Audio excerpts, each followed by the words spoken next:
अस्सलाम वालेकुम बच्चों, कैसे आप सब? ठीक है। कैसा रहा आपका कल का लेक्चर? आपने उसको रीडिंग की? तो कल हम लोगों ने जो लेक्चर स्टार्ट किया था वो टॉपिक था हमारा mark and character recognition devices का, जिसमें हम लोगों ने 2 डिवाइसेस डिस्कस की थी। और वो डिवाइसेस कौन सी थी हमारे पास? हम लोगों ने सबसे पहले डिस्कस किया था MICR को, mark and character recognition device को, जो कि इस्तेमाल होती है बैंक्स में बैंक चेक्स को रीड करने के लिए। ठीक है। और सेकंड हम लोगों ने पढ़ी थी OCR, और OCR जो थी वो थी हमारे पास ऑप्टिकल कैरेक्टर रिकॉग्निशन डिवाइस थी, जो इस्तेमाल होती है डिपार्टमेंटल स्टोर्स में, आपके प्राइस टैग्स पे, यूटिलिटी स्टोर्स में जो प्राइस टैग्स के ऊपर कोडिंग होती है उसको रीड करने के लिए। ठीक है। नेक्स्ट आ जाते हैं हम लोग थर्ड डिवाइस पे। थर्ड डिवाइस हमारी कहलाती है OMR।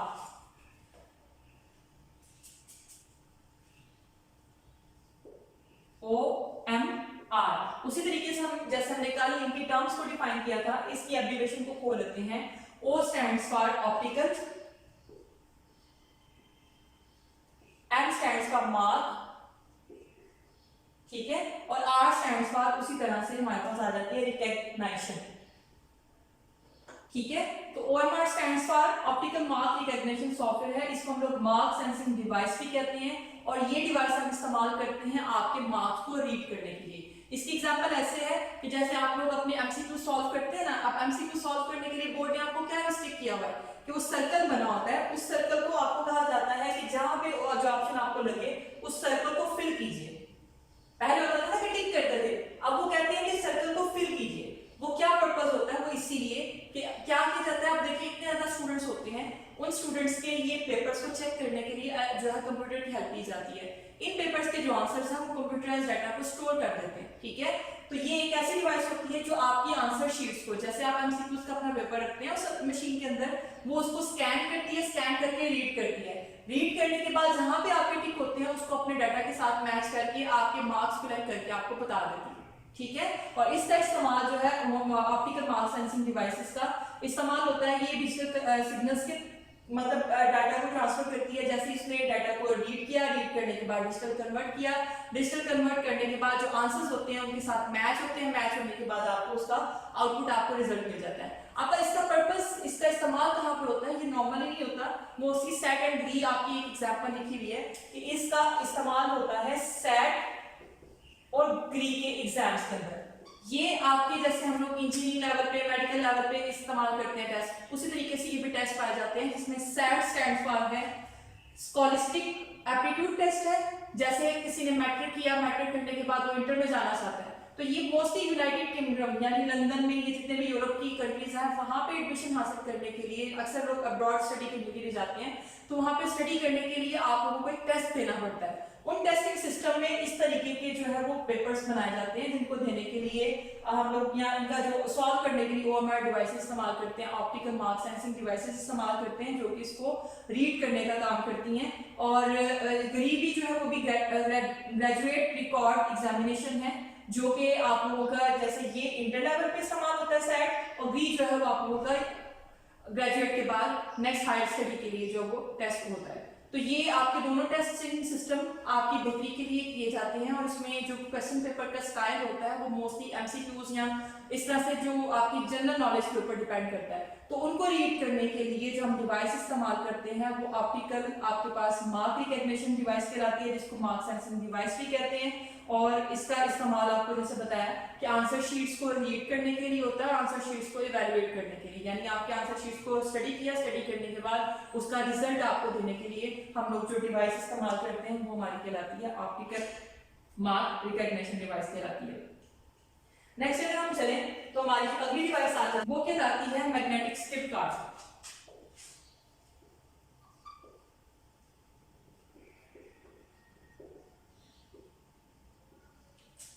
आप लोगों के घरों में अब तो बल्कि मोस्टली कॉमन बहुत ज्यादा इस्तेमाल होते हैं, कार्ड्स बनते हैं, मैग्नेटिक कोटेड होते हैं। इसकी एग्जांपल सिंपल ऐसे है, आप लोगों ने कार्ड स्क्रैच किए हैं कभी, जब आप लोगों ने लोड करवाना हो तो अपने मोबाइल के अंदर, तो आपकी छोटी सी वो कार्ड की वो देते हैं, कार्ड देते हैं, उस कार्ड के ऊपर सिल्वर कलर की जो है वो कोडिंग हुई होती है। तो आप क्या करते हैं, उसको इरेज करते हैं, उसको इरेज करने के बाद नीचे से कोड निकल आता है, वो कोड आप अपने कंप्यूटर मोबाइल में एंटर करते हैं तो आपका जो है रिचार्ज हो जाता है। ऐसे ही होता है ना।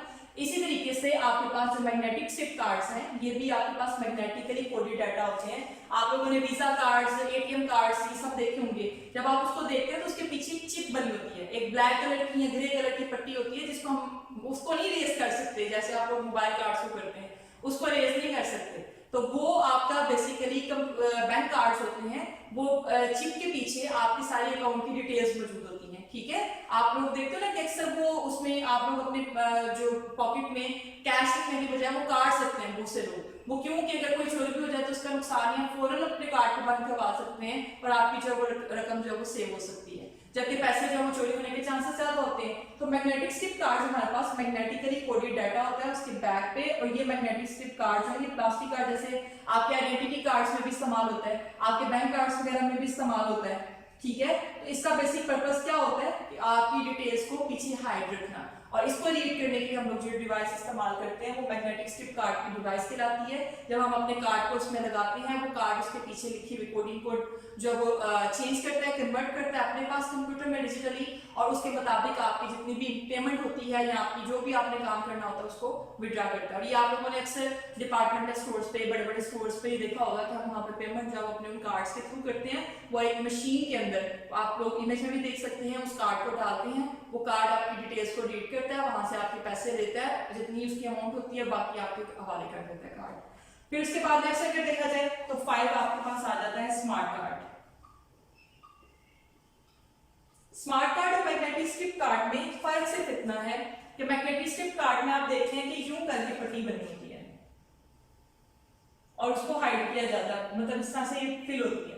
जबकि स्मार्ट कार्ड दोनों में वही चीज आ जाती है, सिर्फ स्मार्ट कार्ड में क्या, जैसे आप सिम देखते हैं ना, छोटी सी चिप होती है गोल्डन कलर की, सिल्वर कलर की, आजकल वो गोल्डन कार्ड्स आए हैं, सिल्वर कार्ड्स आए हैं, विजिट कार्ड, वीजा कार्ड्स के, तो ये छोटी सी चिप बनी होती है जैसे सिम होती है, और इस सिम के इस छोटी सी चिप के अंदर आपकी सारी डिटेल्स छुपी होती हैं, और इसको बेहतरी के लिए डिजाइन किया गया है। और ये भी क्रेडिट कार्ड है, इसमें माइक्रो प्रोसेसर और मेमोरी चिप होती है जो कि एक कार्ड के अंदर इंसर्ट की जाती है, और जैसे हम इस कार्ड को, मतलब जैसे ये एक कार्ड होता है यूं करके, आपको इमेज में प्रॉपर नजर आ रहा होगा, आप इमेज से देख सकते हैं, यूं करके कार्ड होता है और उसमें ये एक चिप होती है, और इस चिप के अंदर आपकी सारी डिटेल्स मौजूद होती हैं। इस चिप को रीड करने के लिए हमें इस कार्ड में स्मार्ट कार्ड के जो रीडर होते हैं उसमें डालना पड़ता है, और डालने के बाद फिर वहां से आपकी सारी डिटेल्स जो है वो इस्तेमाल हो जाती हैं। और इसका इस्तेमाल भी जो अगर देखा जाए स्मार्ट कार्ड का, तो ये भी आपके पास बैंक कार्ड्स में आपकी मेमोरी चिप के तौर पर आप लोग अक्सर देखते हैं आपकी सिम्स के अंदर। फिर उसके बाद लेटेस्ट जितनी भी टेक्नोलॉजीज आ रही हैं उनमें ये स्मार्ट कार्ड्स या स्मार्ट चिप, जो माइक्रो प्रोसेसर चिप है, इसका इस्तेमाल किया जा रहा है उसकी बेहतरी के लिए।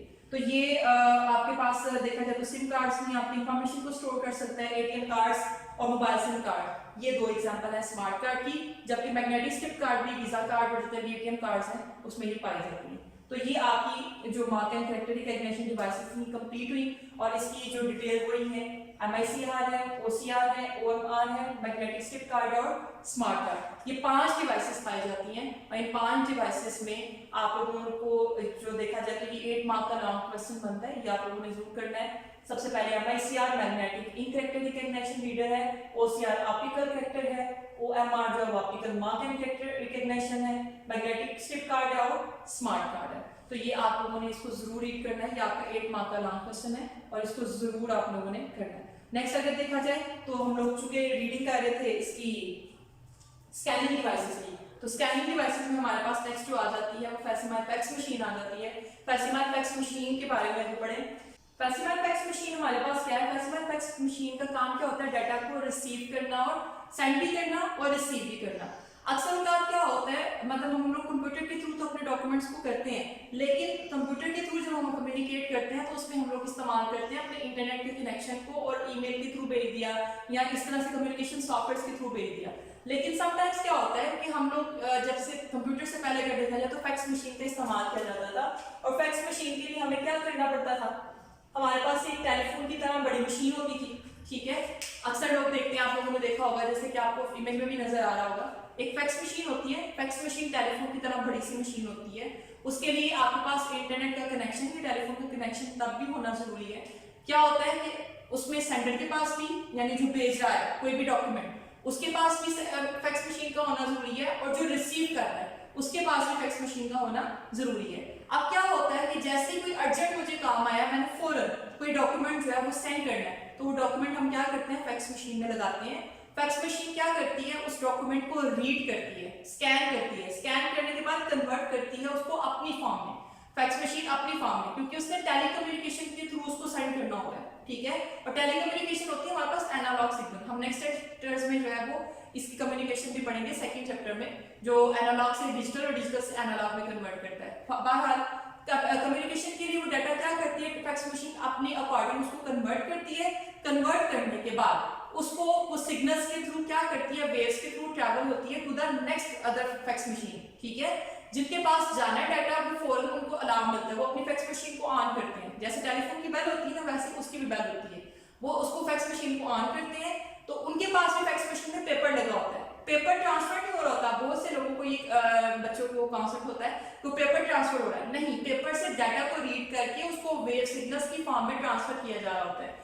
अब अगले बंदे जिसके पास वो डाटा फैक्स मशीन मौजूद है, वो पेपर जैसे ही वो मशीन को ऑन करते हैं, वो डाटा ट्रांसफर होता है दोबारा से सिग्नल्स की सूरत में, वो पेपर के ऊपर वो क्रैकर्स आ जाते हैं और वो पेपर जो है प्रिंट होके आपके पास आपको मिल जाता है, जो मैसेज आपको किसी बंदे ने भेजा होता है। तो ये फैक्स मशीन की वर्किंग होती है। और फैक्स मशीन का काम क्या होता है, डॉक्यूमेंट को रिसीव करना, सेंड करना, किसके थ्रू, टेलीफोन लाइन के थ्रू। और डॉक्यूमेंट्स में हमारे पास इसमें भी टेक्स्ट फॉर्म में भी हो सकता है, मतलब लिखा हुआ भी, इमेज की फॉर्म में भी हो सकता है, या हाथ से लिखा हुआ भी कुछ हो सकता है। तो इसका फैक्स मशीन का क्या काम होता है, उसको डाटा को लेना और कन्वर्ट करना, कन्वर्ट करके इसको ट्रांसफर करना, फैक्स मशीन दोबारा से इसको कन्वर्ट करती है डिजिटल से ओरिजिनल फॉर्म में, डिजिटली से, क्योंकि ये भी काम डिजिटल हो रहा होता है, सिग्नल्स हमारे पास एनालॉग सिग्नल्स यूज हो रहे होते हैं, लेकिन ये कन्वर्ट हो रहा होता है डिजिटल फॉर्म में और हम इसको फिर रिसीव कर सकते हैं। अब फैक्स मशीन में हमारे पास दो कैटेगरीज आती हैं, एक होती है हमारे पास डेडिकेटेड फैक्स मशीन, एक हमारे पास होती है फैक्स मोडाम।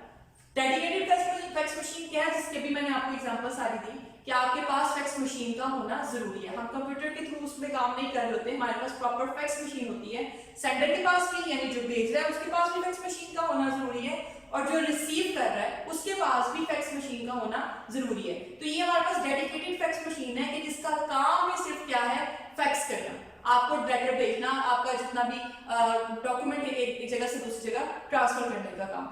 लेकिन अगर हमारे पास कंप्यूटर मौजूद है और कंप्यूटर के थ्रू हम किसी को फैक्स भेजना चाहते हैं, तो उसमें हमारे पास फैक्स मोडेम लगाया जाता है, मॉडर्न भी अक्सर इसको लफ्ज बोलते हैं, फैक्स मोडेम लगाया जाता है, उस मोडेम के थ्रू डाटा को ट्रांसफर करने का और रिसीव करने का काम होता है। लेकिन उसके लिए भी जरूरी है कि सेंडर के पास अगर फैक्स मोडेम है तो रिसीवर के पास भी फैक्स मोडेम का होना जरूरी है। यानी हम दो तरह से फैक्स मशीन का या फैक्स का पर्पस इस्तेमाल कर सकते हैं, फैक्स मशीन के थ्रू और अपने कंप्यूटर के थ्रू भी, लेकिन उसके लिए साथ साथ हमारे पास फैक्स का मॉडम लगना जरूरी होता है, ठीक है। तो ये हमारे पास फैक्स मशीन थी और इसकी दो कैटेगरीज हैं, डेडिकेटेड फैक्स मशीन और फैक्स मोडेम। आप लोगों ने कोशिश करना है कि इसको जो है वो उसके थ्रू जरूर याद कर देखें, शॉर्ट क्वेश्चन से जरूर देखें, ठीक है। ये आज का हमारा लेक्चर था जिसमें हम लोगों ने अपनी mark and character recognition devices को कंप्लीट किया और साथ ही साथ हम लोगों ने अपनी फैक्स मशीन को डिस्कस किया, फैक्स मशीन की कैटेगरीज को डिस्कस किया। उम्मीद है कि आप लोगों के लिए ये काफी हेल्पफुल रहा होगा।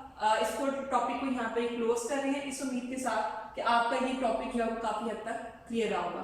तो आप लोग इसको जरूर रीड कीजिए और साथ साथ में इसको जरूर याद करें, आपके लिए काफी हेल्पफुल रहेगा।